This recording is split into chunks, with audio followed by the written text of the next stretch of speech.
Voilà, on va attaquer aujourd'hui ce qui s'appelle, que j'appelle, on peut l'appeler autrement, la paracha des malédictions.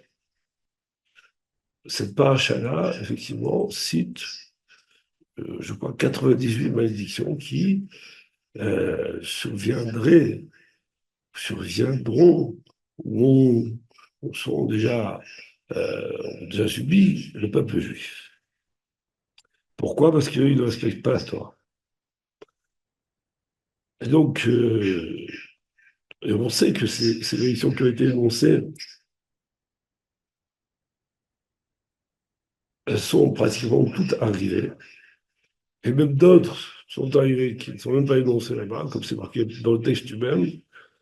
Et, on va essayer de comprendre une chose qui est un peu bizarre. D'abord, pourquoi l'ensemble des hommes, en particulier le peuple juif, sont-ils si durement touchés, alors que la volonté d'Hachem, comme dit le Harizal, a été de créer le monde afin de faire du bien à ses créatures. Donc, si la volonté de Dieu, qui est absolue, est de faire du bien aux créatures, que s'est-il passé? Pourquoi énonce-t-il autant de malédictions qui ont fait autant de souffrances dans le monde et qui continuent d'en faire? On pourrait penser que, bah écoutez, il a changé d'avis à Kadosh Baruch Hu. On aurait pu le croire, n'est-ce pas? Mais dans le prophète Malachi, il y a marqué, moi l'Éternel, je n'ai pas changé. C'est-à-dire que ce qu'il a énoncé comme étant sa volonté de faire du bien aux créatures est toujours là, elle est présente en permanence. Au moment même où je vous parle, Dieu fait du bien à l'ensemble des créatures. Il ressort de cela, par un raisonnement logique, que les malédictions qui frappent l'homme et l'humanité en général sont aussi le fruit de la bonté d'Hachem. De plus, les sages nous recommandent de ne pas en douter, puisqu'ils enseignent en toutes circonstances, l'homme doit s'habituer à dire tout ce que fait Hachem, c'est pour le bien qu'il le fait. Masechet Brachot, 60b.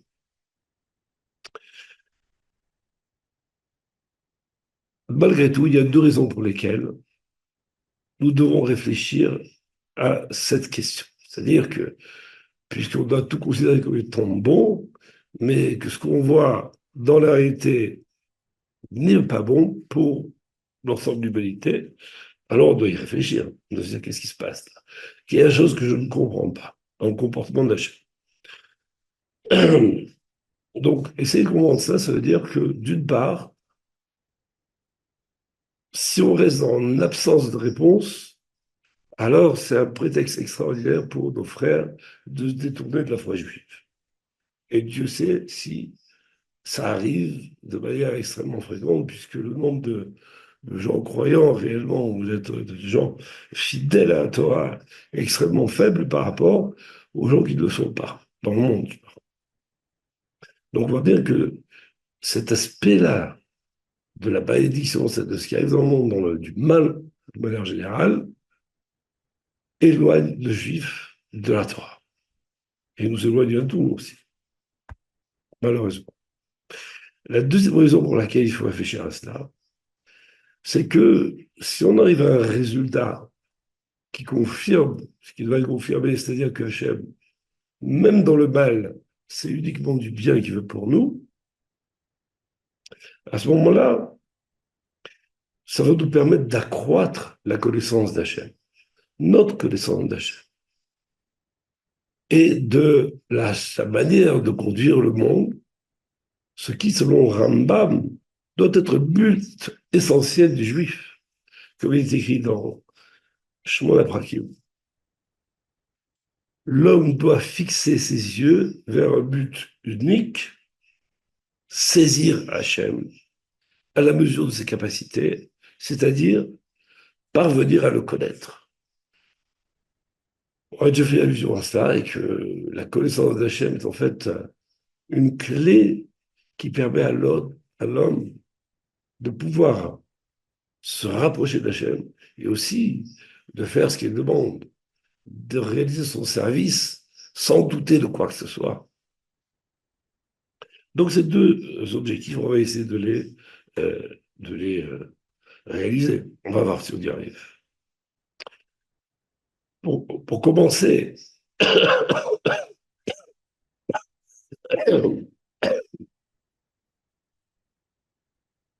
à essayer de comprendre cette question, essayer de répondre à cette question en tout cas, il faut d'abord réfléchir au but de la création, au sujet duquel Ramchal nous dit, le but de la création, on l'a déjà dit pour la Rizal aussi, et Ramchal le répète ici d'une autre manière, le but de la création est qu'Hachem prodigue ses bienfaits à ses créatures. Enfin, non, c'est pas comme ça. Cependant, cette volonté d'Hachem, qui est infiniment bonne, est cachée des hommes. Pourquoi? Parce que ce n'est pas dans ce monde que l'homme va recevoir ses bienfaits, que les créatures vont recevoir ce qu'il a prévu de leur donner.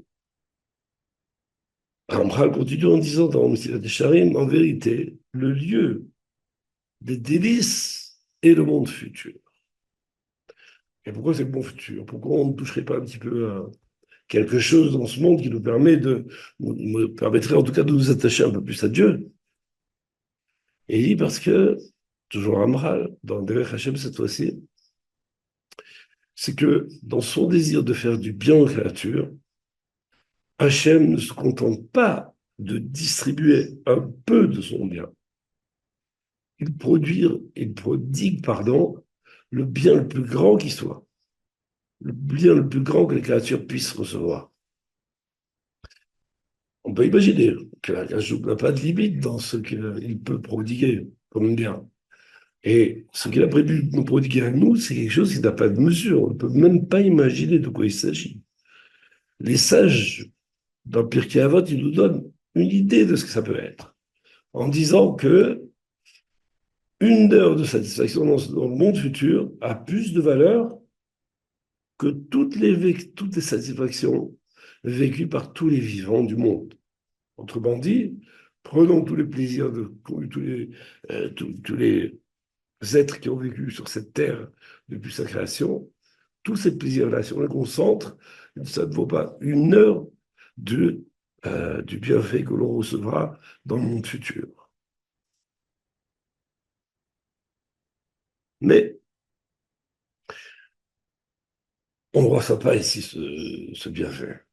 Pourquoi? Parce que pour que les créatures puissent profiter de l'immense satisfaction qu'Hachem veut leur prodiguer, ils doivent tout d'abord désirer la recevoir.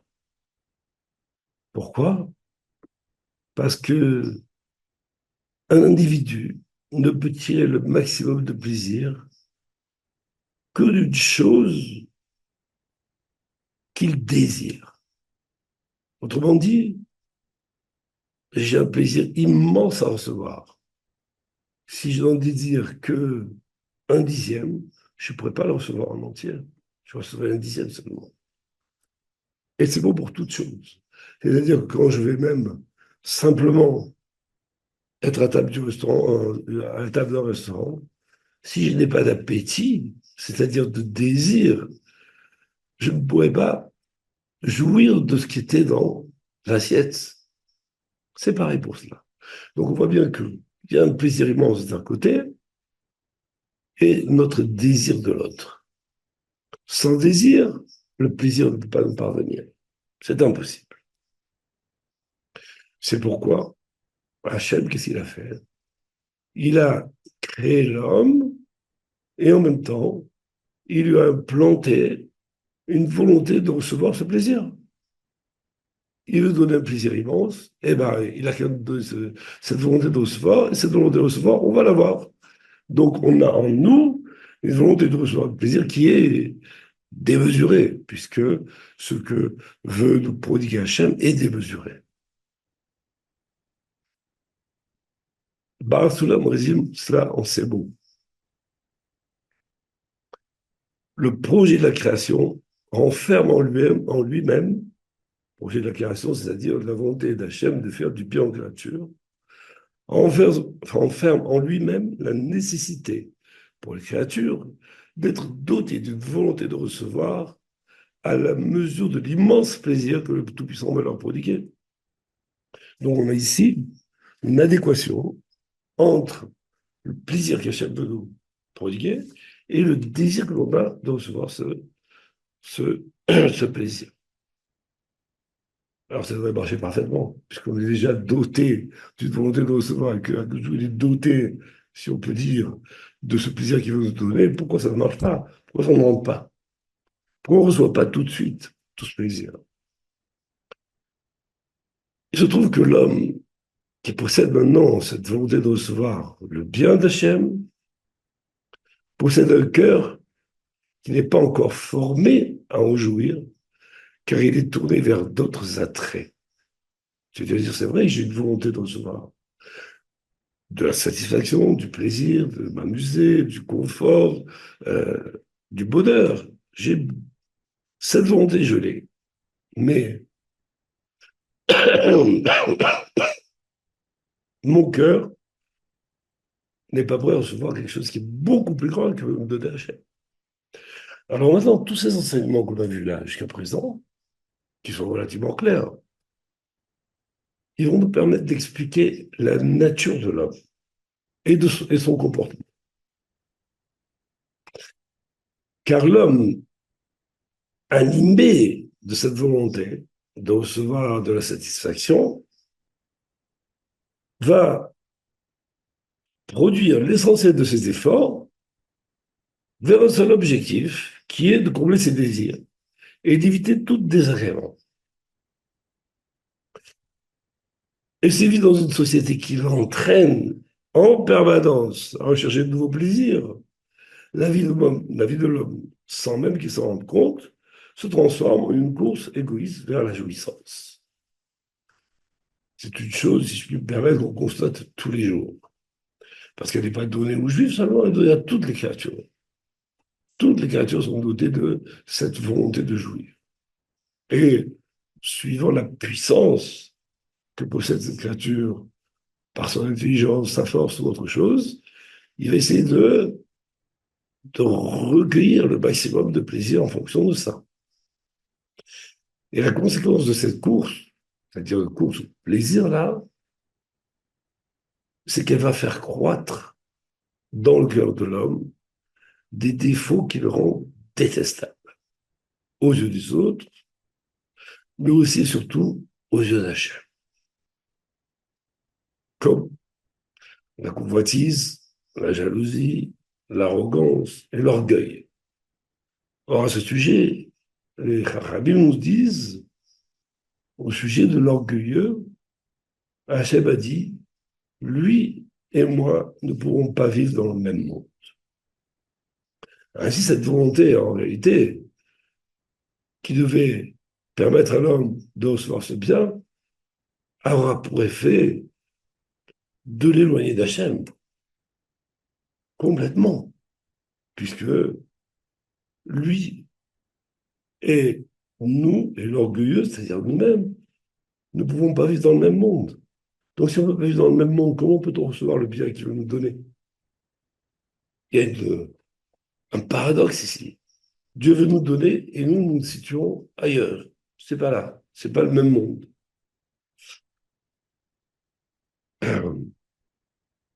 Voici comment le Midrash présente ce paradoxe, parce qu'il s'agit d'un paradoxe en réalité. Il dit comme ça, Hachem parla ainsi aux enfants d'Israël. Mes enfants, j'ai créé pour vous le Yetzer Hara, qui est le plus grand mal qui soit.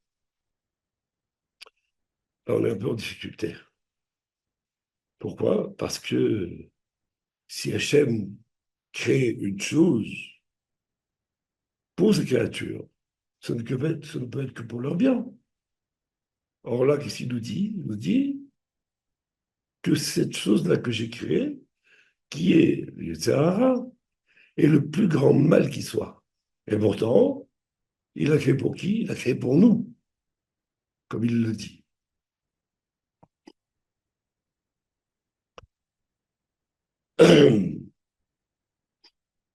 C'est d'ailleurs marqué dans la vôtre aussi que tout ce que Hachem a créé dans le monde, il l'a créé que pour son honneur. Il faut bien faire attention à cette phrase qui est très mal comprise en général. On pourrait penser qu'Akadosh Baruch Hu, il a besoin d'honneur. En réalité, non, il ne s'agit pas de ça. Il a fait pour son honneur, c'est-à-dire que dans tout ce qui existe, on peut juger des actes et des créations de l'homme, d'Hachem, pardon, et en tirer une volonté de lui faire honneur de ce qu'il a créé. Quand on observe l'univers, quand on observe le corps humain, le corps vivant, la complexité qu'il y a dedans, l'harmonie du monde, etc., ça fait honneur à Hachem. Or, comment peut-on dire la même chose d'Yetzirah, qui lui est le plus grand mal qui soit? Alors là, on rejoint parfaitement la question qu'on a posée au début. C'est qu'il a créé le monde pour faire le bien, et pourtant, il nous promet des malédictions et donc le mal pour nous. Donc on est bien en présence de quelque chose qui est mauvais, mais qui est né du bien d'Hachem. Or, le Yetzirah, c'est exactement ça. C'est le plus grand mal qui soit, qui est créé pour nous, donc pour notre bien. Pour expliquer cela, il faut identifier le Yetzirah à cette volonté de recevoir de la satisfaction qui a été implantée dans l'homme pour son bien. C'est-à-dire dans le but de recevoir le bien absolu qu'Hachem lui réserve, et qui en même temps est à l'origine de tous les maux de la terre, à cause du caractère qu'elle fait grandir dans le corps de l'homme, dans le cœur de l'homme. Donc il y a ici quelque chose à corriger. Corriger, ça veut dire que ce Yetzirah, ce mal, cette volonté de prendre, il faut la modifier. Il faut faire une transformation. Mais pour cela, on a besoin de ce qui s'appelle un moyen. On ne peut pas le faire de notre propre initiative parce que Yetzirah est quelque chose d'extrêmement puissant. C'est une force que Hachem a établie. Donc, contre une force d'Hachem, il n'est même pas question de se battre. On n'aura plus rien à faire. C'est pour ça qu'Hachem dit, encore une fois en s'adressant à Israël, mes enfants, j'ai créé le Yetzirah, je lui ai créé la Torah comme épice afin de l'adoucir. Tant que vous vous affairez dans la Torah, vous ne serez pas livré entre ses mains. Donc là, on connaît cela. On l'a déjà répété plusieurs fois. Le Yetzirah et la Torah vont ensemble. S'il n'y avait pas de Yetzirah, il n'y aurait pas de Torah. Et s'il n'y avait pas de Torah, il n'y aurait pas de Yetzirah. L'un et l'autre sont entièrement liés. Pourquoi? Parce que l'un qui s'appelle le Yetzirah doit subir une transformation et que cette transformation qui doit subir ne peut subir que grâce à la Torah. Donc notre attitude vis-à-vis de la Torah a pour but de nous transformer ou de transformer notre Yetzirah.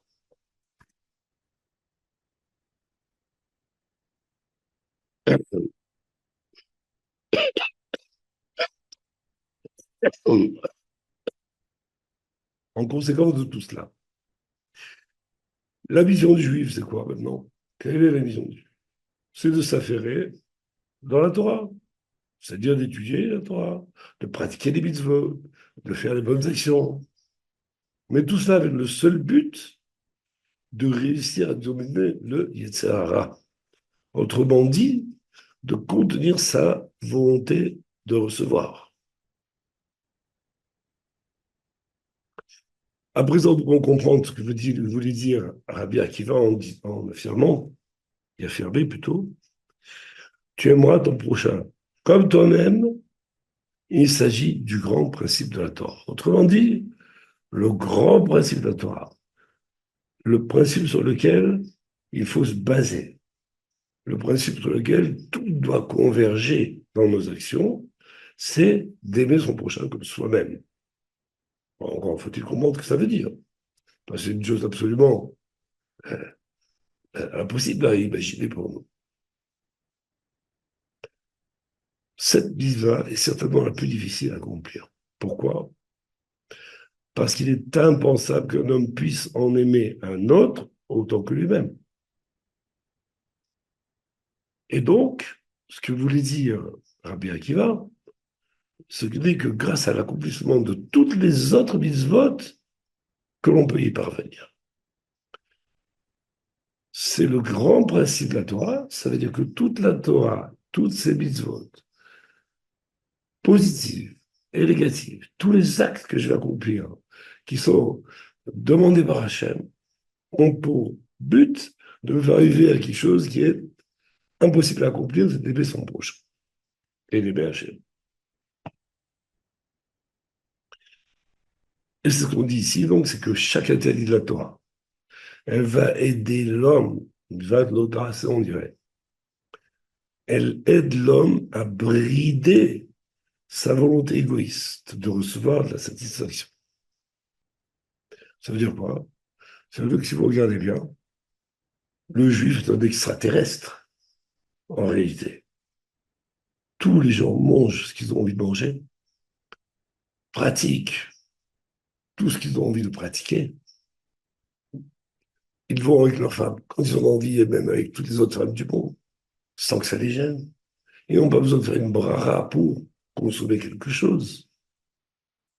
Ils n'ont pas besoin de choisir son boucher et de voir quel ashgara il a ce boucher pour pouvoir manger sa viande. Ils n'ont pas besoin de tout ça. Or, nous avons besoin de tout ça. On a besoin d'avoir une vaisselle qui est cachère. Donc, on doit se préoccuper à sa cache-route de ne pas mélanger le lait avec la viande, etc. C'est vraiment une attitude extraterrestre. Pourquoi? Parce que la nature de l'homme l'entraîne à faire ce qu'il a envie de faire.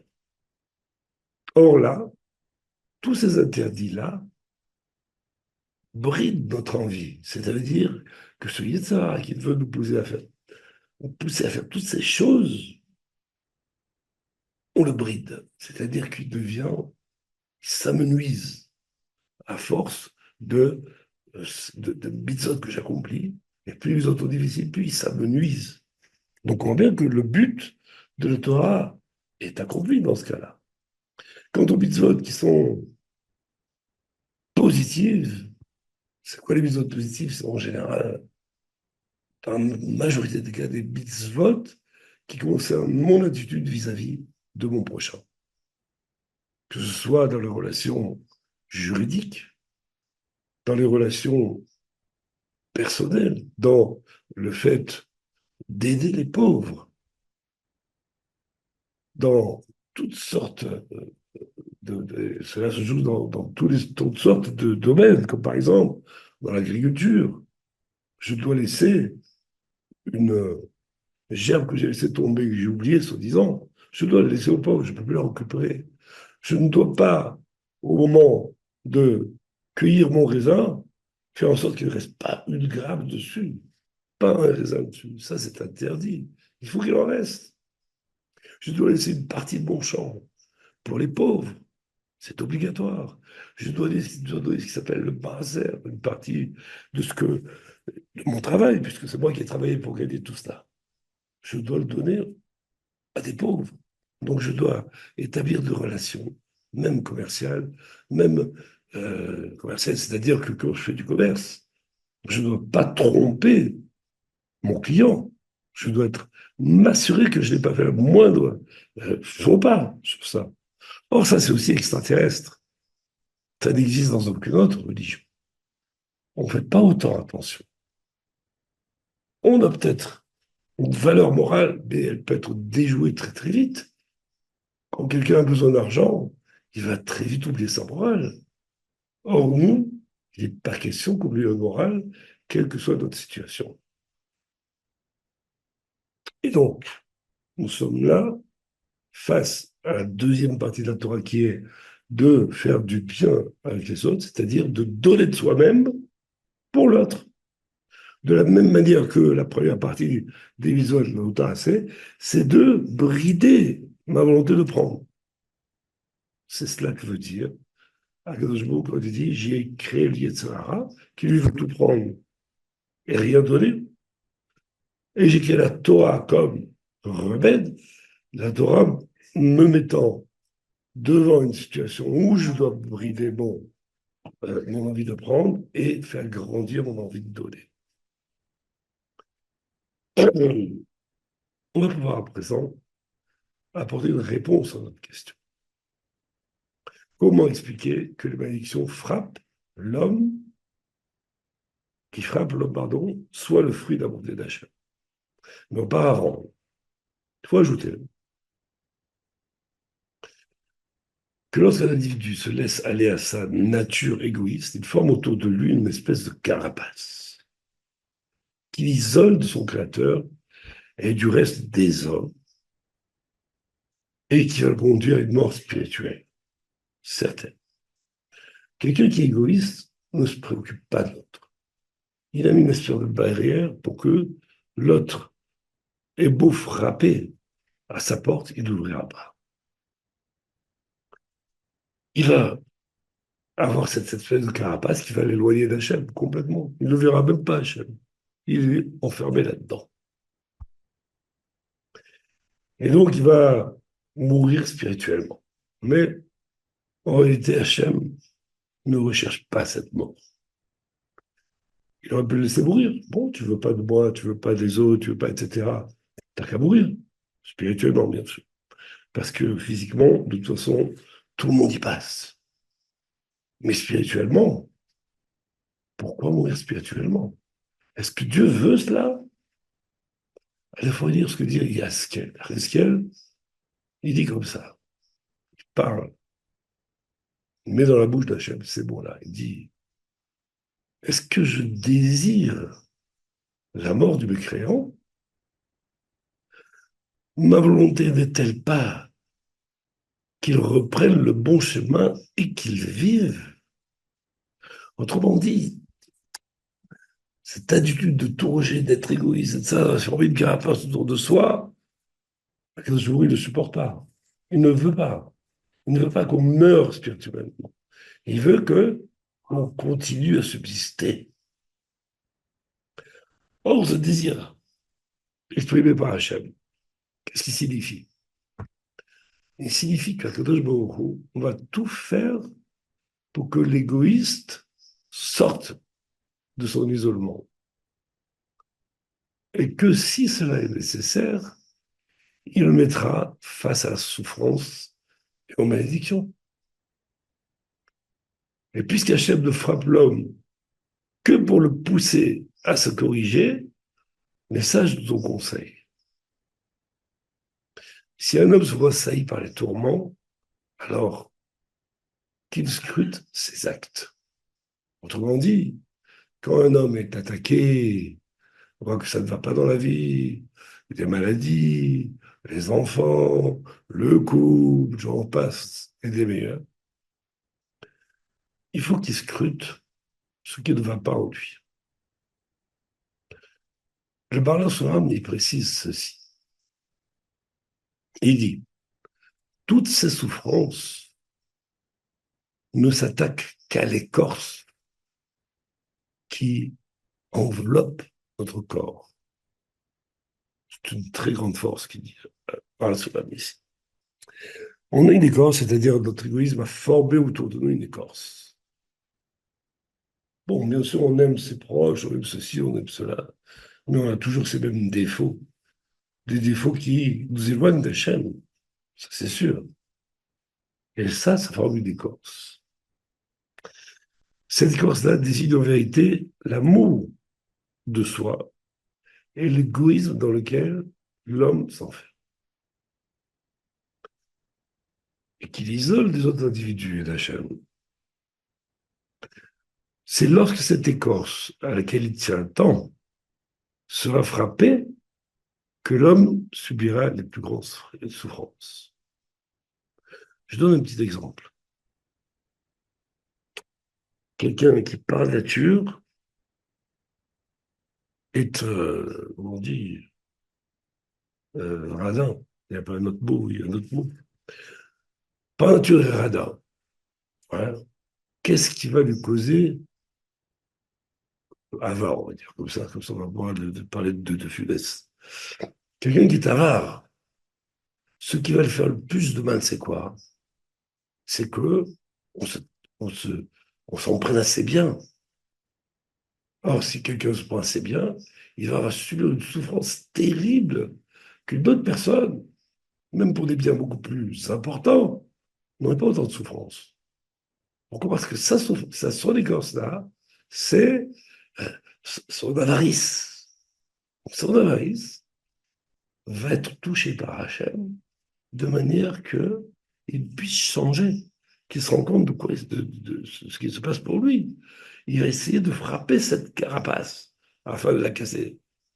On peut prendre l'exemple un peu sur tous les points, où on voit que là où on est le plus touché, c'est là, si on réfléchit bien, où on est le plus attaché à quelque chose. Là où on est le plus attaché, on sera le plus touché. Quand Hachem a frappé le 7 octobre, c'est pas lui qui a frappé. On va voir que on peut le voir d'une autre manière, disons. Mais tout le système qui a fait que Hachem a frappé, il y a une malédiction qui s'est posée sur ce 7 octobre où tout le peuple a souffert, tout le peuple a souffert, sans exception. Plus ou moins évidemment, c'est loin, loin ou près de ce qui s'est passé. Tout cela est fait pour nous montrer où se trouve notre problème. Quel est le problème qui fait que là où je me sentais bien, je me sens très mal aujourd'hui. Là où ces gens-là qui habitaient dans le sud ont subi des malheurs absolument terribles, c'est des gens qui se sentaient bien, ils ont été frappés. Mais en réalité, c'est pas seulement eux qui ont été frappés, c'est tout le peuple qui a été frappé. Cet événement n'a pas frappé ces gens-là en particulier. Il a frappé tout le peuple parce que tout le peuple doit se réveiller. Je ne veux pas entrer dans le détail parce que chacun doit réfléchir pour soi-même. Qu'est-ce qui ne va pas chez lui qui fait que voilà ce qui s'est passé le 7 octobre. Et que une chose dont je subis moi-même la souffrance à mon niveau. Donc voilà la malédiction. La malédiction, c'est quand Akadosh Baruch s'attaque à l'écorce, que ce soit l'écorce d'une personne individuelle ou à l'écorce du peuple. C'est pas possible l'écorce. Tout le monde est égoïste dans notre pays. Tout le monde, sans exception. Moins que dans notre pays, je suis d'accord, mais chacun a sa forme d'égoïsme. Chacun a sa forme de volonté de vivre à sa manière, avec ses règles, avec ses lois. Et l'autre vit avec ses règles, avec ses lois. Mais en réalité, elles sont incompatibles les deux. Et donc, ils vont s'opposer. Et donc, ça crée quoi? Ça crée l'inverse de Ve'ahavta Rakamora. Donc, on est dans l'effet inverse de ce que nous demande la Torah. Et dans ce cas-là, il faut s'attendre à ce que la malédiction tombe pour nous éveiller et nous faire réfléchir ce sur quoi nous devrons nous corriger. Pourquoi je bruit frappe sur cette question? On peut apprendre que l'essentiel de la souffrance et des malheurs sont en réalité des avertissements.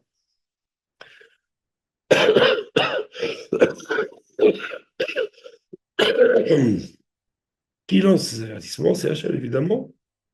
Il lance à l'individu comme à la société.